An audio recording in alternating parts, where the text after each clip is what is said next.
So I'm Rebecca Slayton, Director of the Judith Reppy Institute for Peace and Conflict Studies. And on behalf of the Institute and the Einaudi Center for International Studies, I'm very pleased to welcome you to today's lecture. Our distinguished speaker this afternoon is here as part of the Lund Practitioner-in-Residence program, which brings experts working on international affairs outside of academia to meet with students, faculty, and other scholars on Cornell's campus. So the Lund Practitioner-in-Residence program aims to facilitate the development of new relationships, networks, and knowledge that can address some of the world's most pressing problems. So today we're delighted to have with us Michael Daniel. Michael serves as the president and CEO of the Cyber Threat Alliance, which is a nonprofit organization that enables information sharing among cybersecurity providers. Prior to being at the Cyber Threat Alliance, Michael was served as special assistant to the president and cybersecurity coordinator on the National Security Council staff. In that role, he led the development and implementation of national cybersecurity strategy and policy, focusing on improving cyber defenses in the public and private sectors, disrupting and deterring malicious cyber activity aimed at the US or its allies, and improving the United States' ability to respond to and recover from cyber incidents. Michael also helped craft the government's response to significant cyber incidents, such as the attack on Sony Pictures Entertainment, the intrusion into the Office of Personnel Management, and the Russian efforts to meddle in our electoral process. Before joining the National Security Council staff, Michael served for 17 years in the Office of Management and Budget, including 11 years as the chief of the intelligence branch in the National Security Division, overseeing the intelligence community and other classified Department of Defense programs. Good afternoon, everyone. Thank you for having me here. It's a pleasure to be up at Cornell University. This is the first time I've had the chance to visit Ithaca, so I'm glad that you rolled out the great weather for me. So today I want to talk about this concept of sovereignty and sovereignty in cyberspace. And it's something that I dealt with a lot when I was at the White House, and it's something that still affects the work that I do today at the Cyber Threat Alliance. And this exercise is not just one of idle curiosity, therefore. It has real-world geopolitical implications. And how we decide to apply this concept, how we decide to think about this concept, will shape elements of our national security and foreign policy for a long time. Yet, it's not easy to apply this concept to cyberspace. It's kind of a half domain for reasons that we'll talk about. And in fact, we've actually been arguing about sovereignty in cyberspace almost since the beginning of when we had cyberspace. So, if you go back and you roll if you roll the clock back to the early mists of time, by which I mean the 1980s or 90s, right, in cyberland, many sort of viewed the internet as a new frontier, right? And you actually see, I know we've got some historians in the audience, you see some of the same language that used to be applied to the American West being applied to cyberspace, right? It's seen as this new domain, this new area that, you could be anything, be anyone, remake yourself, or as the New Yorker famously put it, on the internet, no one knows if you're a dog, right? So the ethos of these early days of the internet was strongly influenced by Western libertarian thinking, right? And you see this sort of shot through almost everything that you read about cyberspace from that time. It was sort of portrayed as this libertarian intellectual utopia. And in fact, I refer to them as the utopianists, although they probably would reject that label, but that's how I think about them, that people should be free to do what they wanted with only limited interference from governments. And the truth was at the time that they pretty much were, right? There wasn't a whole lot of constraints. That information should be free, right? And in both senses of the word, like you shouldn't have to pay for it, and it should just be allowed to move freely wherever it wanted, right? And it pretty much was, right, in the early days. Services should be free to all users. And in those days, it often was.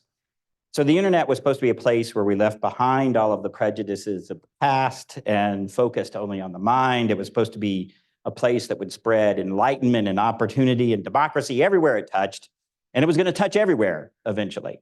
And in this worldview, everything about the internet was benign And the political concepts that were bedeviling in the physical world were not going to intrude into cyberspace. And I think the pinnacle of that utopianist view was John Perry Barlow's speech in Davos in Switzerland in February 1999, where he said, he made the Declaration of Independence for cyberspace. And he opened that by saying, governments of the industrial world, you weary giants of flesh and steel, I come from cyberspace, the new home of the mind. On behalf of the future, I ask you of the past to leave us alone. You are not welcome here. You have no sovereignty where we gather. So puts a stake in the ground for that. And this whole sort of ethos of the benefits of the free, open, interoperable global internet were supposedly obvious to everyone, right? And if you opposed those ideas and tried to stem this tide, you were just going to get run over by the steamroller of history, which was actually ending because this was also the time of Francis Fukuyama's article about the end of history and everything. So, the steamroller of history would run you over and then would exit because history was over. And, tech and other internet companies were also trying to get on the same bandwagon. You roll it forward a little bit into the early aughts and, Google's motto is don't be evil, right? Facebook was supposedly moving fast and breaking things. But I think that, so it's not really surprising given sort of the ethos of the time. And I'm like, at this point, I'm graduating from college, I'm in grad school, like this is all, like these are very heady sort of, times for this. And it's not really surprising that this was a period of Western ideological dominance, that you have the internet spread in this way. And that a key product of that ideology, the tech that underlies this, should also be sort of shot through with this techno-optimism that Silicon Valley has. And, the internet would be sort of the pinnacle of human achievement. It would be the shining beacon on the hill, and now we can roll credits because we're done. Okay, except that history kept going, and it didn't really end up working out this way. And so as the new century gets going, things begin to go a little bit wrong. This internet utopia begins to unravel, in large part, really due to something very pedestrian, security. It turns out that not only were the 1990s not the end of history, they were also the beginning of the emergence of this new class of problem called cybersecurity. The need to address these concerns, as in the physical world, began to drive governments to actually take an interest in cyberspace. And once they did start to actually take an interest and pay attention to it, the issue of sovereignty rapidly reemerges as a source of debate and tension. Now, let's be clear, the warning signs had been there for a long time. Anybody actually want to take a guess? Do you know the date of the first internet worm? 1986, the Morris worm. So it goes back that far, and it was spread by floppy disk. Now, if you don't know what a floppy disk is, find somebody over the age of 40 and ask them. But it was actually already in the 80s, you had movies like War Games, right? Coming out, talking about hacking, right? You have like this idea, sort of the alternate idea, the dystopian idea about the internet and the future, Skynet, from the Terminator movies. It's already starting to intrude into this space. So these things have actually existed in parallel for some time. The first major cyber espionage incident occurs in 1996 and is given the moniker of Moonlight Maze and was the first example of us picking really crazy names to actually identify cyber activity, right? And we're going to come back to this, and if I don't remember to get to it in some of my remarks, ask me about the naming conventions, because this is an interesting problem that we have in cybersecurity. But it's really, even though like you have these threads going through there, it still really takes until the middle of the aughts for the realization to sink in that maybe the internet was not going to be a completely stateless domain, and that maybe it was not going to be completely benign. And I'm sure there are many factors behind this, but I've been able to at least think of three, and have thought about three. One is that the criminals figure out that you can make money off of the internet, right? And that it was actually a whole lot lower risk than committing a crime in the physical world. That you could actually reach out and steal money or steal information that you could turn into money, and that it was actually a pretty good business deal. Now, when you actually think about a lot of cybercrime, though, it's not really new. Like, they're scams. People have been scamming each other for millennia, right? They've been using cons and swindles and other things to, take money from people for a long time. But there was one aspect of this. There is one aspect of cybercrime that is new. And that is the fact that crime can occur at a distance. Previously, you pretty much had to be physically present to commit a crime. Now, you might be a crime boss and be in charge of things, and so somebody else over there is doing the crime. But still, there actually had to be somebody physically present in the space to actually commit the crime. Now you can actually commit a crime at a distance. So you can sit in one country and commit a crime in another country. And actually, you can probably commit a crime in several countries, because you could probably cause violations of computer law in multiple countries on your way to commit that crime in the final country. So that's a difference that we hadn't really ever seen before. So you could live in Russia or Bulgaria or Nigeria and steal from people in the US or France. And so as this begins to grow, governments actually realize this pretty early on. And so the US and European countries actually get together and they adopt something known as the Budapest Convention, which is from 2001. And it is the early cybercrime treaty.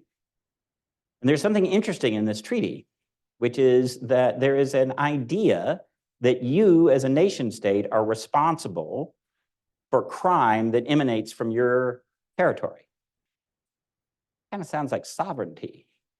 But yet the US is like, no, we don't really actually believe in that. Cyberspace is borderless and everything. But yet we actually negotiate a treaty. We lead the negotiations on a treaty that is fundamentally based on the idea of sovereignty. So already you see these tensions starting to emerge. The second thing that happens is that nation states discover that conducting espionage through cyberspace is really cool too. That you can get to a lot of things a lot faster, that it puts fewer of your assets at risk, that you can collect information in ways that you hadn't been able to before because of connectivity. And so, they begin to use the capabilities to go through cyberspace to conduct these activities, but also because you can have a lot more plausible deniability in cyberspace. You can hide in the noise. You can hide in all of the other cyber criminal activity that's going on. And you can start to combine these things in ways that a lot of people didn't realize. And that Silicon Valley in particular is slow to actually understand, because it's very hard in that culture to actually imagine that somebody would put your tool to ill use. And there was an executive at, if you've ever heard of you may all be familiar with Zillow, right? So I was having a conversation with a senior executive at Zillow at one point, and I said, wow, this is a really great recruitment tool for foreign intelligence officers. Looked at me like, what do you mean? I'm like, well, you can actually figure out who's underwater on their mortgage from looking at your site.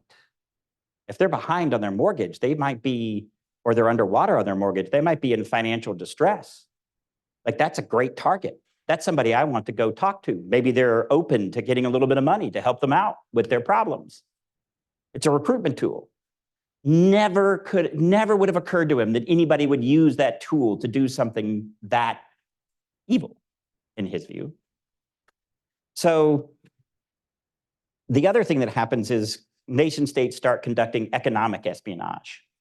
And so in the middle of the aughts, you start to have the rise of the Chinese theft of intellectual property and trade secrets from the US. And they start developing whole programs inside the PLA to actually conduct these operations and to do them at scale. And they start going everywhere.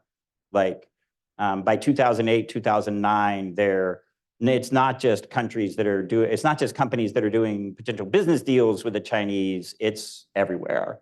They're in places you wouldn't imagine that they would be, flower companies and agricultural companies and places that they really had no strategic value in being in. And even though it took us until the mid-teens, which we'll talk about, to really push back on this, some US government agencies were already starting to work on this problem in the late aughts. And then finally, at this time period, the authoritarian regimes begin to realize in the aughts that this free flow of information was starting to affect their societies, and that this posed a risk to them. And so as a result, these countries begin to assert their right to control the information space. And so what's very interesting is actually if you trace even some of the language that is used in this time period. So the Russians actually never use the word cybersecurity unless they're talking to Americans. They use the term informatsiya bezopasnosti, which means information security. And they mean everything that we mean about cybersecurity, but they also mean the information sphere, controlling the information that is available to their populace. And they wanted to be able to determine who and what could enter or leave their part of cyberspace. And so China begins this project in 2003 that eventually becomes known as the Great Firewall. It actually takes them 5 years to build. So it doesn't actually deploy until 2008, but they actually start on it in 2003. And even at this point, though, many people still assume that the benefits of a free, global, open, interoperable internet would prevail, and that the sort of economic benefits that derive from this model would work, and that globalization was, now you're into the period of Thomas Friedman and the Lexus and the olive tree, and that, globalization was sort of permanent and irreversible. And then I would say that now we have, the 20-teens. And I refer to this as the revenge of the nation state, where I get the title of my talk, or you can call it the Westphalian state strikes back. And either way, in this time period, the conversation really begins to shift. The utopianist views of the internet are really starting to become a distant memory. And even the globalist view of the internet in the West begins to seem sort of frayed and tattered. And even Western countries are beginning to exert some control over this domain. And so it comes from multiple angles, like with so many things. So let's, from an economic standpoint, economically, we'd actually known that all of this was kind of real. Like we'd known that from the dot-com crash, in the early 2000s. But now, e-commerce is really starting to grow. So there's real money that's sloshing around. And so for a long time, I know it's hard to remember this, but for those of us that sort of grew up with this, one of the great things about shopping online was that there was no sales tax, right? It was tax-free. Well, that didn't last, right? We figured out how to impose sales tax on online commerce. And that taxation is a government function exercising sovereignty over a piece of cyberspace, right? So, you know, you see this starting to emerge, not just here in the United States, but globally. Like, you know, people begin to figure out how to do this. There's actually huge debates going on in the International Telecommunications Union about over-the-top taxes, right, on the services that are going on, you know, and the internet exchange points that are happening as, you know, traffic is routed around the world. And so, you know, this is not just a domestic issue for countries, this is an international issue about how much tariffs they're going to charge on each other for moving traffic around. So the other thing that starts happening in the teens, right, is that US domination of the tech sector begins to be seen less as just kind of ambivalent on the part of a lot of, you know, countries, but actually as a negative, right? And this is really driven home by the Snowden revelations in 2014. And you see a lot of the pushback against a lot of the American tech really take off with that. Although I still say that I find a lot of this very interesting because many of the things that we were accused of doing, some of which we actually did, all the European countries' security services do too. They just don't talk about them, right? So there's a little bit of hypocrisy in here and a little bit of protectionism that is coming into play, but it nevertheless is driving some of the conversation here. Socially, it also begins to be clear that not all the tech companies were always operating in the interest of their users. And that perhaps the profit motive for shareholders was actually driving more of the decisions than what was good for the users. And, you know, you start to see the sort of ethos of people starting to talk about how, you know, if you can't figure out what their product is, you're the product, right? If you're not at the table, you're on the menu. So this is starting to become part of the social conversation. Or as my grandmother would have said, there's no such thing as a free lunch. So, you know, the idea that all these services were free, we start to realize, no, they're not free. We're paying for them in our data. And people begin to think about these problems differently. So Europe in particular begins to embrace this idea of privacy in a different way, as a different kind of right. And so they're going to start doing things like the General Data Protection Regulation, GDPR, which incidentally has some unintended cybersecurity consequences. Kills off the WHOIS database. So they also talk about the right to be forgotten. But how do you actually implement that? And does everything deserve to be forgotten? Maybe I don't want to actually forget that politician committed graft and bribery at some point. Maybe I don't want them to be able to remove that from the internet. So you see all of these kinds of issues starting to affect things. The continuing problem of cybercrime also really drives the question of the structure of the global internet.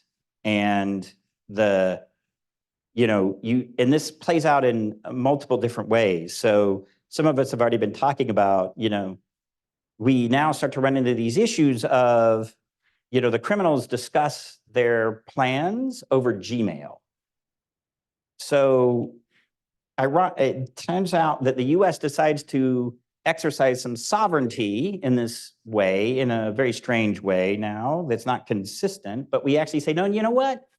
You can't, French police, you can't just go to Google and demand that they give you the information. You've actually got to come through us. So now we have the situation that if a French police officer is investigating a crime of a French citizen against another French citizen in Lyon, but they use Gmail, they've got to use a mutual legal assistance treaty request to get the data from the United States. And they may or may not get it, because the MLAT process, if any of you have ever actually looked at it, it's based on like basically an 18th century idea with some 19th century treaties using 20th century technology. I'm not kidding, because in 2015, we finally retired the green screen computers from the Justice Department. They were still using the old green screen cathode tube computers to do MLATs in 2015. So this is not a quick or easy process to use. And so it starts driving calls for data localization. Store our data about our citizens in our country. We want to have sovereignty over our data. And we don't want to have to ask some other country, even a friend, for that data.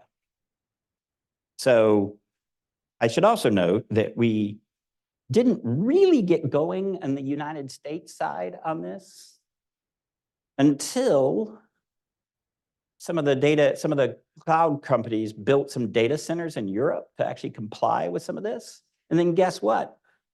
They turned the tables on us, and we had requests that had to go over to them for data that was on their, on the cloud in Ireland instead of in the United States. Oh, now this is a problem. Shoes on the other foot, and people didn't like it. So now you actually start to seriously negotiate actual solutions to this problem. So you see the authoritarian states take even more steps in this time period to really begin to clamp down. So China creates the Cyberspace Administration to actually oversee the internet from a bureaucratic standpoint and to license companies and to really be the focal point in the Chinese government for control over the internet. Russia begins to develop this project to actually be able to disconnect itself from the global internet. Iran starts down this path of trying to create the halal network, which is supposed to be the pure network that will be free of non-Islamic influences. As I told some people at dinner last night, they actually did create it. The only problem is nobody wants to use it. So, and it's still there. I don't know if anybody actually, goes on it, but it's there. The other thing that starts to happen is that we see the rise of military capability explicitly acknowledged in cyberspace. So the US creates this US Cyber Command. Other countries, cyber units start to come out of the shadows, like Israelis 8200. So you start to see the British actually admit that they do some cyber operations. So you start to see the emergence of this. And it's as these happen, as these move out of the espionage realm and into the realm of military operations, it forces the US government to start to grapple with some of these questions of sovereignty. In this area, in particular, the Defense Department likes to refer to blue space, which is us, red space, which is pretty much Russia, China, Iran, and North Korea, and then gray space. So they act like gray space is kind of this ethereal astral plane that doesn't really exist anywhere, except that what is gray space really? Other people's computers on other people's territory. So possibly our allies. So as in these debates, as we start talking about these kinds of operations, we start to confront questions like, so what kind of operation would actually violate somebody's sovereignty? Like cause a 300-second blip in a server, is that a violation? Should we get their permission? What if we're just crossing their territory? What if the packets are just traversing some telecommunication networks in their territory? Does that count? What if they say no? Will we do it anyway? How would they know? What if the attack is being launched from servers in their territory? Is that like launching aircraft from bases in their territory? And the really big question, what if one of our allies did that to us? How would we think about that? I should say nobody liked it when I asked that question. So now you get to the third decade of the 21st century, and the US is still trying to figure out what it actually thinks about sovereignty in cyberspace. On the one hand, we like the system that was set up, and it benefited us very greatly. On the other hand, Well, and having state control over the internet doesn't sit very well with Americans. We don't like that. So, but on the other hand, if we want to deal with some of the malicious cyber activity that's out there, then governments have to be responsible for certain activities and they have to take certain actions. And if we don't want other countries from using our infrastructure to carry out certain activities, then we're admitting that a government should have some say over what happens on the machines located in their territory. So if we want to protect our citizens, then the governments are going to have to exercise some kind of regulatory control over some pieces of the internet.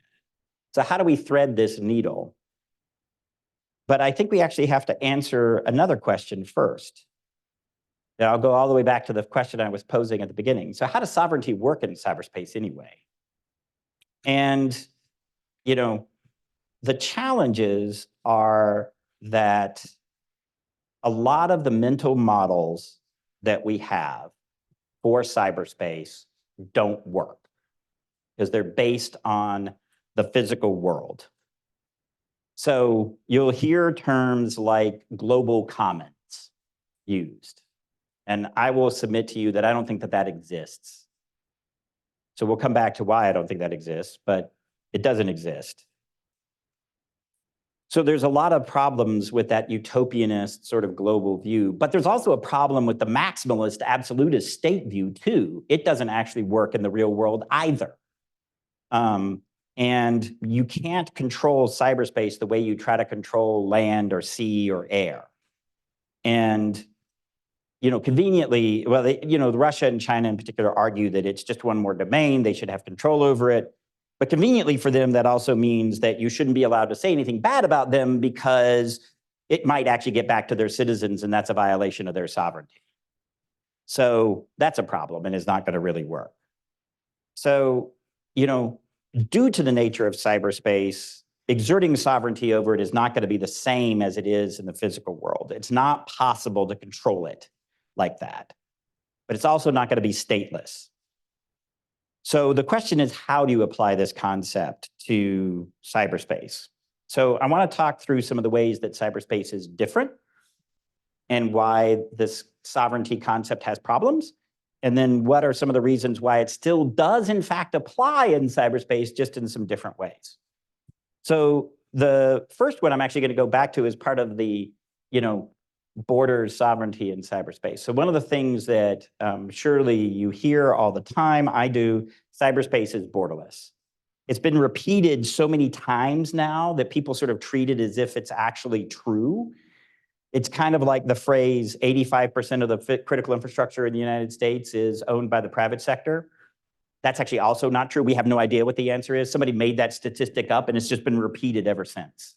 I actually know the person who made it up. Cyberspace supposed borderlessness has become sort of this idea, this accepted fact, except that it's wrong. There are borders everywhere in cyberspace. The truth is that you find borders everywhere you go. Everywhere that you have a connection, that's a border. Everywhere you have a firewall is a border. Everywhere you have an internet exchange point is a border. Every place you connect to the public switched internet is a border. Like if there wasn't a border, then how would a firewall work? If there wasn't a gateway, some way of measuring or blocking or not allowing traffic for your internet service provider, how could they charge you, right? How could they figure out how to do these internet exchange points if there wasn't actually a boundary or a border there? So there's borders everywhere. The issue is that these borders don't match the physical world. They don't match the arbitrary lines that we've drawn on the map and have declared to be our borders. And so what people really mean when they actually say that cyberspace is borderless is that information moves across the arbitrary boundaries that we've drawn in the physical world freely and quickly, so freely that it seems like there aren't there. And so quickly, because cyberspace allows you to act at a distance very, very rapidly. But the problem is not the lack of borders, it's rather where those borders are and how they operate. That's the problem for sovereignty. in this area. So it means, we'll come back to this, that the idea of border control doesn't work in cyberspace. The next problem is that the underlying physical structure of cyberspace differs significantly from the real world. It's a nodal network that operates at near light speed. And this has some profound implications. It's not a continuous domain like the land or the sea or the air. You can't stop midway between a node, right? You're either at the node or you're at the next node. And like when we map it, we draw like a line, but there's not really anything there, right? You either are at the node or the next node, okay? That's not how the real world behaves, right? This is starting to get into like this weird, like, quantum physics. Like it's hard for humans to imagine. So it's like nothing exists but the road in some places, and you can't leave it. And so as a result of this, some of the things that we take for granted in the physical world, concepts are really hard. So what's near in cyberspace? Well, it's not necessarily what's actually physically near on the ground. It's what's next to each other in the network, right? What's far? What's next to? What does long mean, right? What's a long time in cyberspace? Well, long time in cyberspace is measured in seconds. Like that's eons, right? So close, far, near, far, borders, all not working. And so, if you think about the temporal concepts of short and long, you can actually circle the entire planet several times in a second, right? So, these ideas start to change. And so this means that things like missile defense don't work so well in cyberspace. You have another problem with cyberspace, and that it's growing. So every time somebody adds a device to the network, we've expanded cyberspace. So it's the only domain where that happens, right? On a daily basis, there's not more land. I know the Chinese are building some islands in the South China Sea, but as a basic rule, there's not more land, right? There's not more air. But every day, there is more cyberspace. In fact, there's a lot more cyberspace. In the length of time that we'll be having this discussion, there will be 1 million devices added to the internet. So and that's probably a conservative estimate. And the stuff that we're adding is becoming more heterogeneous. So you now have cars, boats, watches, light bulbs, refrigerators, factories, fans, whatever you can think of is being hooked up to the internet. In fact, actually at the Consumer Electronics Show a couple of years ago, I even saw an internet-connected hairbrush.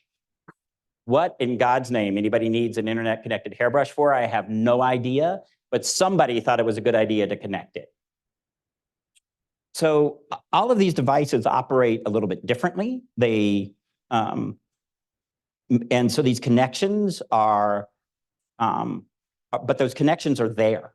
And they are vulnerable. And most of these devices are built without much security in mind. So every day we're adding a boatload of devices to the internet that are more vulnerable. And we don't really actually have the capacity or even in many cases, the knowledge of how to defend them. And so now we've talked about borders just don't line up. You've got a nodal network operating at light speed, and you've got a continuously expanding environment. And then the last factor in this, fundamentally, the structure of cyberspace and the way that it is owned, the way that it's operated, the way that it has been built, means that the private sector and private players are factors in the geopolitical relations in a way that they are not in any other domain, in any other policy area that you can think of. In counterterrorism, you don't find a whole lot of need to go collaborate with the private sector to do counterterrorism missions. If you're trying to combat proliferation of dangerous weapons, not really a private sector game. In other areas, you find that you got a small niche players in the private sector, but it's not really a whole lot of them. But in cybersecurity and in cyberspace, it's everywhere. Like the private sector's capacity to actually do things and affect the physical world is enormous. And it's much larger than in almost any other area. And so this injects, and then you get other organizations like mine, the Cyber Threat Alliance, which have enormous capacity, enormous intelligence that is not resident anywhere else in the private sector on any other topic. You know, we have sitting in our database over 500 million indicators of bad stuff. That's an enormous repository of data that is really not matched, you know, in any other subject. So if you also think about the example of Starlink in Ukraine and the role that that played, like that's a really unusual place to be and can affect the trajectory of real world events. So as a result of this, what it means is that a lot of our mental models for how we've done sovereignty in the past don't really work. And I've told several of you, I'm a really big fan of analogies. I use that a lot to actually get my point across. You probably heard me make a few even in this talk, but some of these don't work very well in cyberspace. And one of them is border security. So if the borders don't match the physical world and networks connect directly, then trying to do border security in cyberspace is a little weird. So remember, there's no interior to cyberspace. You're at a node or you're not.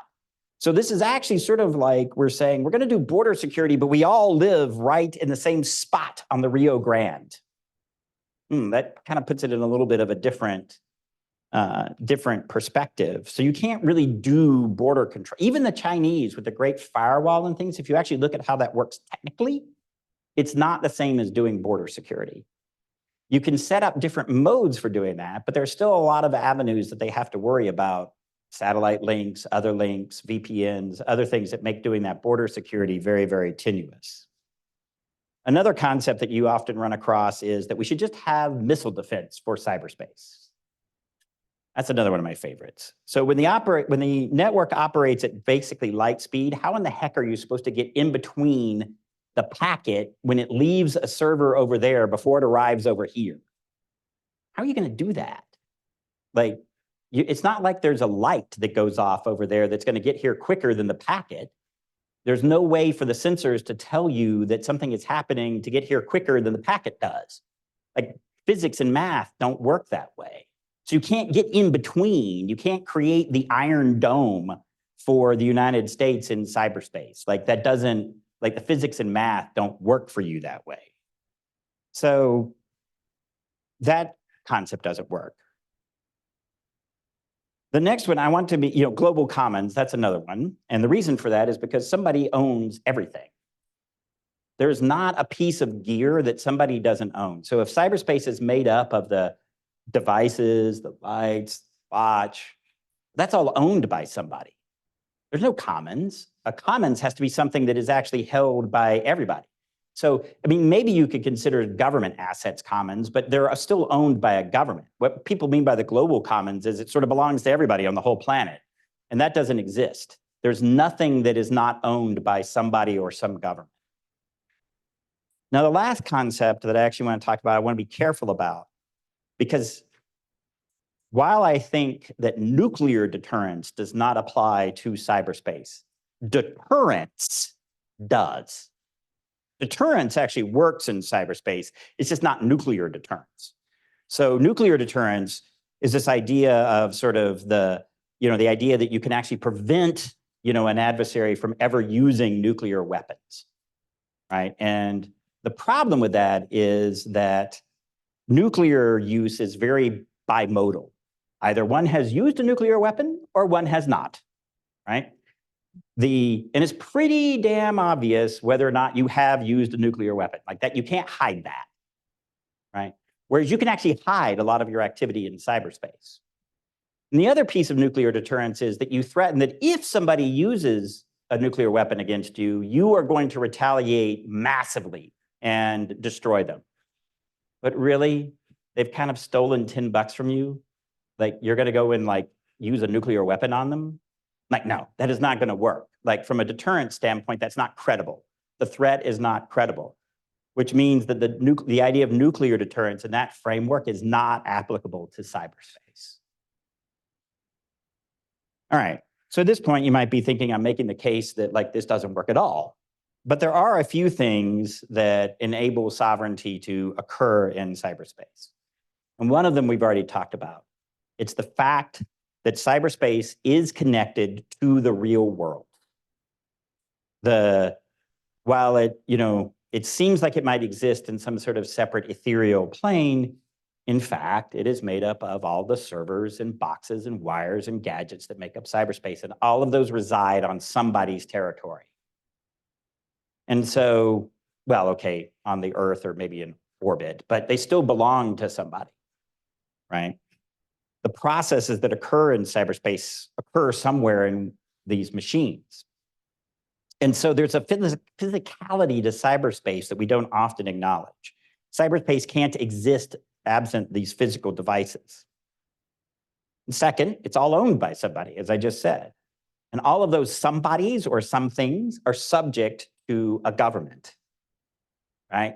So by extension, if all of those devices and things of cyberspace are owned by somebody that are subject to a sovereign government, then there's going to be some sovereignty exercised over them, if only by extension. And then finally, humans invented cyberspace and created the rules by which it operates. And while certain aspects of cyberspace are determined by physics and math, like we just talked about, others are actually under our control. And this means that some aspects of cyberspace represent a choice. For example, it is not a law of physics that your email has to be free. That is a choice that we have made. It is not a law of math that software companies bear no liability for how well their products function. That is a policy choice that we have made. It may feel like they're sort of inherent to the whole structure of the world and can't possibly be changed, but those are policy choices that we have made. And if those are choices that we have made, if the functions and the way that some of those pieces of tech actually work are policy choices, and if we can change them, that means that we can exercise some sovereignty over them. So, where does this actually leave us in terms of the balance of these factors? And I would say, I don't know entirely. And if you were hoping that I was going to provide some sort of concrete answer for you, I'm sorry to disappoint.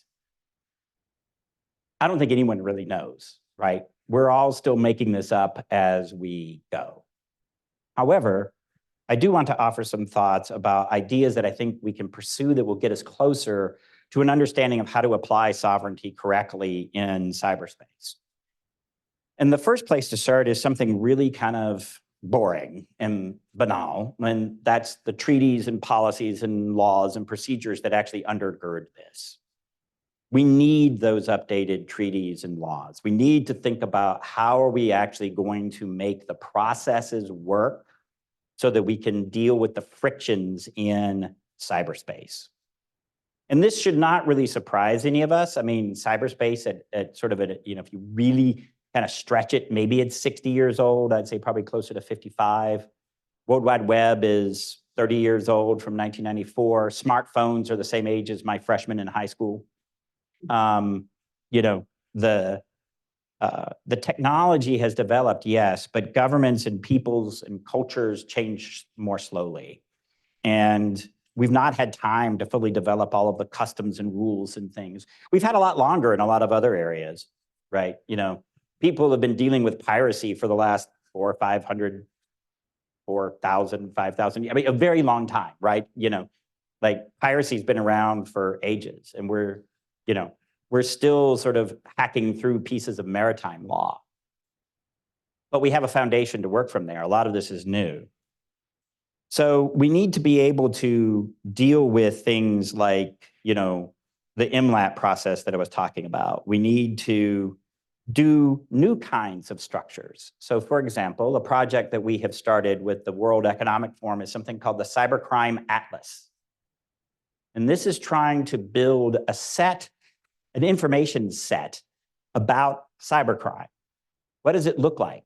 Who talks to who? How do we actually understand, who it is that we're actually dealing with?